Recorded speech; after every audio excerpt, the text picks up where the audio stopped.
The smell of burnt rubber and whiskey hung thick in the air outside Iron River Diner, a roadside joint where Chrome Dreams stopped for coffee. Under the flicker of its red neon sign, a line of Harley engines cooled, ticking in rhythm with the night. Before we start this story, tell us, where in the world are you watching from? Also, please subscribe to the channel. It will help us to bring you more inspiring stories every day. Inside, a group of bikers laughed over jukebox blues.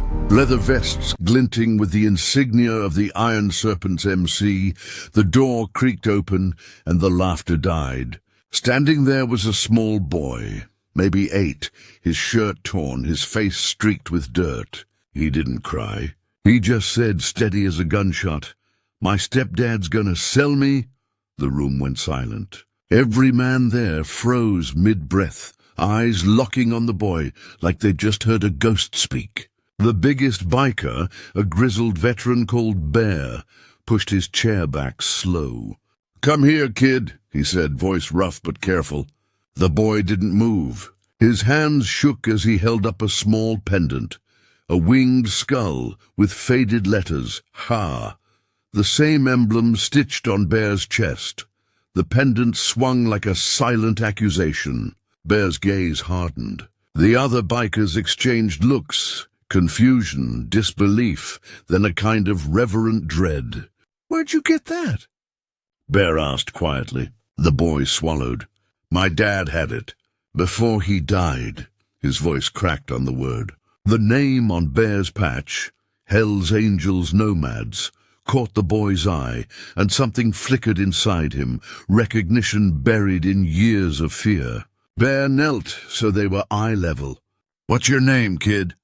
"Tyler," he whispered. Tyler Grant. The name hit Bear like a kick to the chest. Grant. There'd only ever been one Grant who wore that pendant. Luke Grant, Bear's old road brother who died in a fire 6 years ago. The room shifted from noise to stillness. A younger biker, Diesel, muttered, "Ain't no way," but Bear's eyes said otherwise. He turned to Tyler again. "Where's your stepdad now?" The boy's voice trembled. "At home. He said someone's paying for me tonight." Bear stood slowly, every joint cracking like thunder. "No, tonight they ain't." Outside, the engines roared back to life. Bear strapped on his gloves, motioned for Diesel and Mako, the club's road captain. "We ride," he said simply. Tyler clutched the pendant in his small hand, unsure whether to run or trust these men with skulls on their jackets. Bear caught his hesitation and crouched low again. "Kid," he said softly, "that patch ain't just for show. Your dad earned it, and so did we. You're safe with us now." Tyler nodded, lip trembling. Diesel handed him a leather vest too big for his frame, but the boy slipped it on anyway. It hung off him like a promise. The convoy rolled out of the diner lot, headlamps cutting through the highway, dark. Tyler rode behind Bear, arms locked around his waist. Every mile felt like leaving hell behind. Bear's mind raced. The fire, the funeral, the promise he'd made at Luke's grave. "If you ever had a kid, brother, I'd find him." He hadn't thought he'd ever have to keep that promise. Until tonight, the trailer park sat at the far edge of Denton County, half buried in weeds and rust. Bear killed the engine and listened. Country radio murmured from one cracked window. Somewhere a dog barked and was silenced fast. Mako scouted the back while Diesel stayed with the kid. Bear's eyes narrowed at the single light still burning inside a dented silver trailer. He motioned for quiet and stepped up onto the porch. Through the thin walls came the sound of a man's voice, slurred, mean. "You better have my cash ready," the stepfather barked into a phone. "I'll hand the boy over soon as I see green." Bear's jaw clenched. He signaled the others, then pounded the door once. "Open up, Rick," he said. Silence. Then a shuffle, a mutter, a lock turning. The man who opened the door had the face of someone who'd made too many bad deals, eyes yellow, teeth worse. "Who the hell are you?" he sneered. Bear just stepped forward. "Someone your debts don't cover anymore." Rick's smirk faltered when he saw the others step out of the shadows. Diesel, Mako, and a dozen angels, silent as reapers. The cigarette slipped from his mouth. "Look, I don't want no trouble," he started, hands half raised. Bear moved past him like he wasn't there and turned toward the living room. A torn couch, beer cans, empty wallet. No sign of mercy anywhere. He looked back at Rick. "You plan to sell a kid?" Rick's eyes darted. "That ain't your business," Bear's voice dropped. "You made it ours when you touched a brother's blood." The sound that followed wasn't loud, just one punch, clean and controlled. Rick hit the wall, wheezing. Mako caught him by the collar. "You don't get to breathe the same air as the boy you tried to trade." Diesel stepped forward, eyes like steel. "Where's the buyer?" Rick coughed, shaking. "Old rail yard, east side, midnight." Bear nodded once, turned toward Tyler standing in the doorway. "Stay with us, son. We finish what your old man started, protecting his own." The old rail yard looked like a graveyard for steel. Cargo crates, rusted tanks, and forgotten machinery stretched across the dirt lot like bones under moonlight. Bear's convoy rolled in silent, headlights dimmed. The only sound was the soft tick of cooling engines and the wind brushing against chrome. Tyler sat in the back seat of the van, Diesel keeping a watchful eye. The boy stared through the crack in the door, heart pounding. He didn't fully understand what was about to happen, only that these men weren't afraid of monsters like Rick. Bear crouched beside the tailgate, checking the Glock under his vest. "He's going to bring buyers," he said quietly. "We'll let them talk first." Mako scanned the lot with binoculars. "2 trucks incoming," he muttered. 5 men, maybe 6. Looks like real scum, the kind that deal in shadows. Bear's face hardened. "We handle it clean. No blood if they walk away." Diesel chuckled darkly. "And if they don't?" Bear zipped his jacket. "Then we remind them what angels really do." The first truck rolled in, headlights bouncing off puddles of oil and steel. Rick climbed out, nervous energy spilling through every twitch of his jaw. He hadn't expected an audience. "Where's the buyer?" he muttered. From the truck, a man in a grey suit emerged, out of place among rust and dirt. His shoes shined, his eyes didn't. He looked Rick over like a farmer appraising livestock. "This the merchandise?" Rick swallowed. "Yeah, healthy kid. Blonde hair, blue eyes. 10 grand and he's yours," the man smirked. 10? He's not even trained. Behind them, a slow rumble began, not from the trucks, but the rows of motorcycles hidden beyond the gate. The buyers froze. Bear stepped out from the shadows, cigarette glowing faintly. "Her deal's off, gentlemen." The man in grey turned, eyes narrowing. "Who the hell are you?" Bear's voice came low, controlled, lethal. "The kind of men who clean up trash others pretend not to see." Diesel flicked his knife open with a quiet snick. Mako grinned. "Welcome to confession, boys." The standoff stretched, thick with tension. The man in grey's hand twitched toward his coat, but before he could reach, Bear's voice cracked the night. "Don't!" His tone wasn't loud, but it carried the kind of authority that made the air itself stop moving. "You draw, you die." Rick shifted uneasily, realizing too late that the game had changed, and he wasn't holding any cards. "I didn't mean—" he started, but Bear cut him off. "You meant every damn word you said on that call." He nodded toward Diesel, who tossed Rick's phone onto the ground. "The last text still open. Got the boy. Bring cash." The man in grey's expression soured. "You're interfering with business that doesn't concern you." Bear stepped closer. "That kid's father rode with us. You touch his blood, it's everyone's business." Mako's boot hit the side of the man's truck, denting it deep. "So here's your deal," Bear said quietly. "You forget you ever came here. You disappear." The man hesitated, then made the wrong choice. He reached. The flash came quick, and a single spark of motion, a metallic click, then chaos. Diesel's knife pinned the man's wrist to the side of the truck before his gun even cleared leather. The man screamed, dropped the weapon. Bear moved like thunder, slamming him against the door. "You think kids are something you buy?" he growled. "Not tonight." Rick stumbled backward, panicking. "Please, I didn't mean to." Bear's fist found his gut, folding him in half. "You sold your soul the moment you put a price on his name." Mako yanked the gun away, tossing it into the dirt. "Let the cops find it later," he muttered. The buyers scrambled to retreat, hands up, faces pale. "We're done!" One shouted. Bear pointed toward the gate. "Then ride out and never look back." They didn't argue. Within seconds, engines roared, tires spat gravel, and their trucks vanished into the darkness. The silence that followed wasn't peace, it was judgment. Diesel looked to Bear. "What about Rick?" Bear's stare was colder than the metal around them. "He's got one last thing to hear." They dragged Rick to the center of the yard. His knees hit dirt, breath ragged. Bear stood before him, boots planted, jacket glinting in the weak floodlight. "You remember Luke Grant?" Rick looked confused. "Who?" Bear's voice turned sharp. "The man whose son you tried to sell." He nodded toward the van, where Tyler watched through the window, trembling but alive. "That boy carries more honor in one breath than you've earned your whole worthless life." Rick's lips quivered. "Please, I was desperate. Debt, bills." Bear stepped closer until they were face to face. "Then you should have sold your truck." "Not your kid."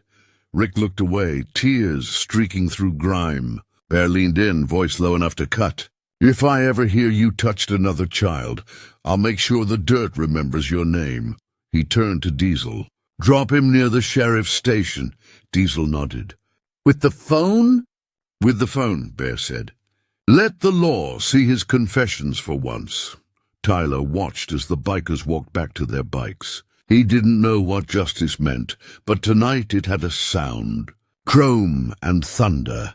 The town of Red Hollow slept quietly as the convoy of Harleys rolled through its main street before dawn. Their engines hummed low, disciplined, united, not wild chaos, but a brotherhood's heartbeat. At the center of it all, Tyler sat behind Diesel on the lead bike, his small arms wrapped tight around the man's vest. He'd fallen asleep that way, face buried against leather that smelled of smoke and road dust. Bear watched in the mirror, a faint softness breaking through his usual stone expression. They reached the clubhouse, an old converted barn marked Hellsangels, Red Hollow chapter. The sun was just brushing the horizon, painting the sky in streaks of gold and ash. As Diesel parked, Bear gently lifted Tyler from the seat.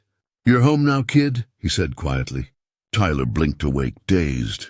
"Home," he murmured. "Yeah," Bear said, setting him down.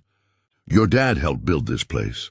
He'd want you here till we figure the rest out." Tyler looked up at the emblem on the door, the same winged skull as his pendant, and for the first time in his life, he smiled.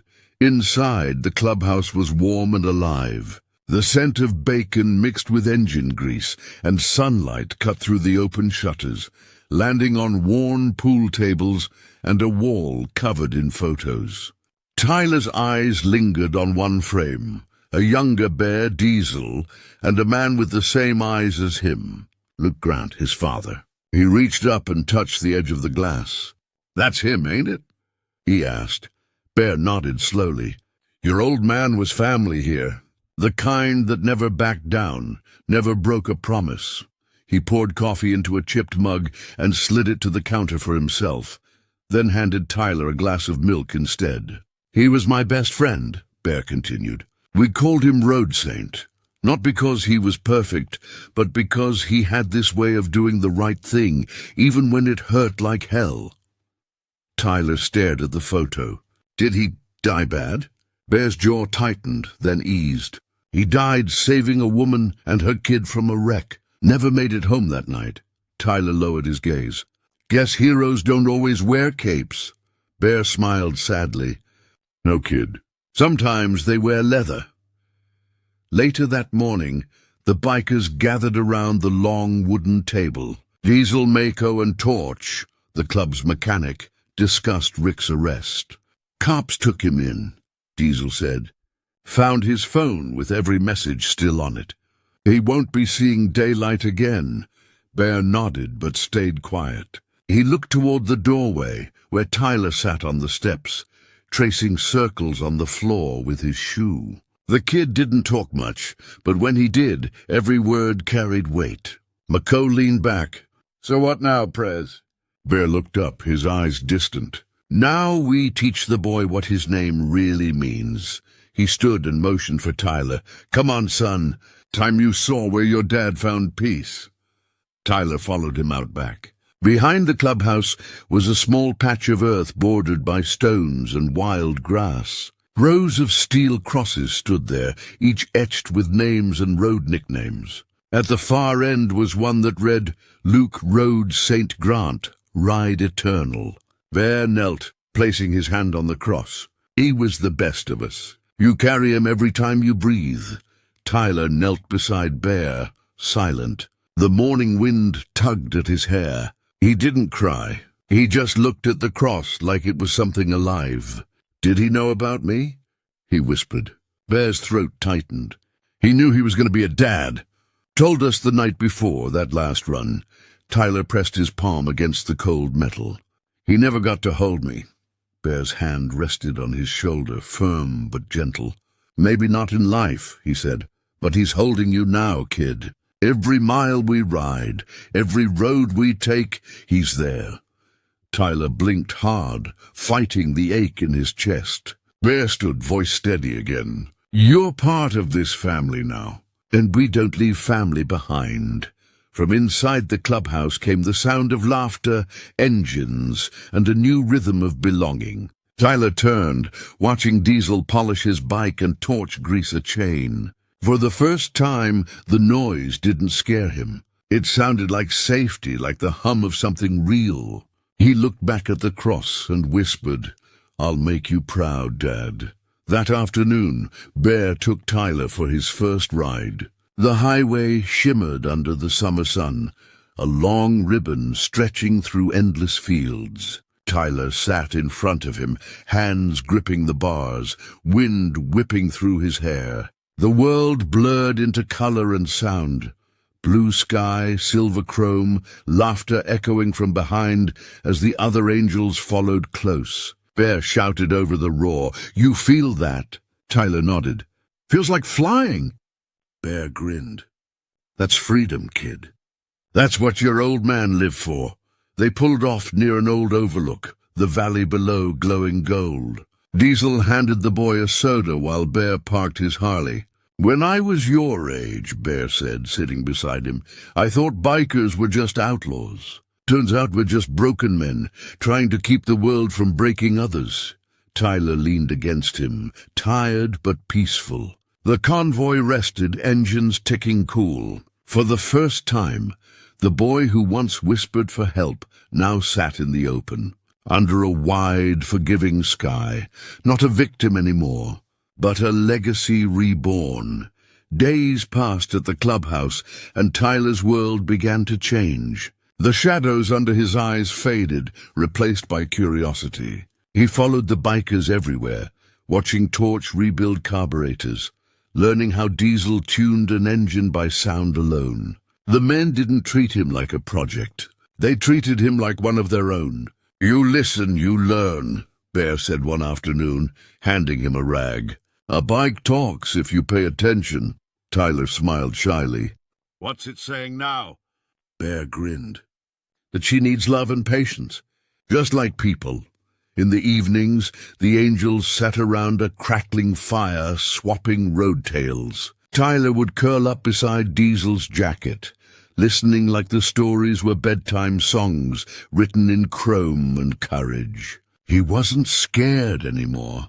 He was becoming part of something sacred, a family stitched together by scars, engines, and second chances. The world had broken him, but these men were teaching him how to ride through the wreckage. One morning a local sheriff arrived, hat in hand, eyes uncertain. "Heard about the boy," he said quietly. "Rick Danner's case went federal. Trafficking rings busted. You folks did good. Bear leaned on his Harley, expression unreadable. We didn't do it for thanks. The sheriff nodded, understanding. The system failed that kid before. Maybe this time it won't. He paused, looking at Tyler, who was polishing a chrome mirror. He yours now? Bear's gaze softened. He's ours. The sheriff smiled faintly. Guess that's better than any foster home. As he left, Bear crouched beside Tyler. You know what that badge means? He asked. The boy shrugged. Rules, Bear nodded. Rules keep people safe. But sometimes it's the outlaws who save what the rules forget. Tyler looked up, eyes bright. Like my dad. Bear nodded slowly. Exactly like your dad. That night, the boy slept soundly for the first time in his life. No fear, no nightmares. Just the steady hum of bikes outside like guardian angels on patrol. By late summer, Tyler had found his rhythm. He helped Torch fix flats, swept the floors, and learned to recognize the unique sound of every member's ride. The men started calling him Little Saint, a name that made Bear smile every time. One afternoon, Diesel brought him a helmet, matte black with the club's emblem etched in silver. It's yours, he said. Every rider's got to earn his wings. You already have. Tyler touched the skull symbol, his reflection warped in the paint. Does this mean I'm one of you now? Diesel winked. Kid, you've been one of us since the night you walked into that diner. They spent the evening teaching him how to balance on a dirt bike. Bear jogging beside him as the boys' laughter echoed across the field. When he finally got it right, the whole crew cheered. For the first time in a long while, the ghosts of Red Hollow weren't chasing anyone. They were riding free. That night, Bear sat alone on the porch, looking at the photo of Luke Grant again. The sound of Tyler's laughter drifted through the window, mingling with the steady hum of crickets. Diesel joined him, beer in hand. You think he'll remember this life? He asked. Bear nodded slowly. He'll remember the noise, the smell of oil, the way the wind feels when you're not afraid anymore. He exhaled, eyes misting slightly. His old man wanted him to grow up knowing that freedom ain't about running away. It's about having somewhere worth staying. Diesel clinked bottles with him. You gave him that. Bear shook his head. We all did.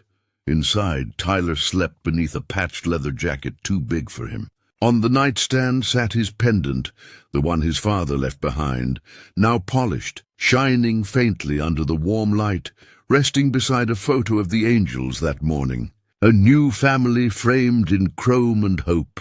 At sunrise, the crew gathered at the ridge overlooking the town. Tyler stood in the center wearing his helmet and vest proudly.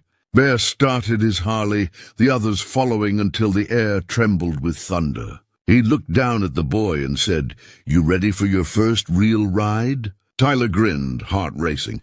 I've been ready forever. Bear lifted him onto the tank, Tyler's small hands gripping the bars. The convoy rolled out together, sun spilling over the horizon, shadows stretching long behind them. Every roar, every flash of chrome was a hymn to the lost and the found. They didn't ride for revenge or reputation. They rode for redemption, for a promise kept. And as the town faded behind them, Tyler looked up at the endless road ahead and whispered, Thank you, Dad. Bear heard it through the wind and smiled. He hears you, kid, always.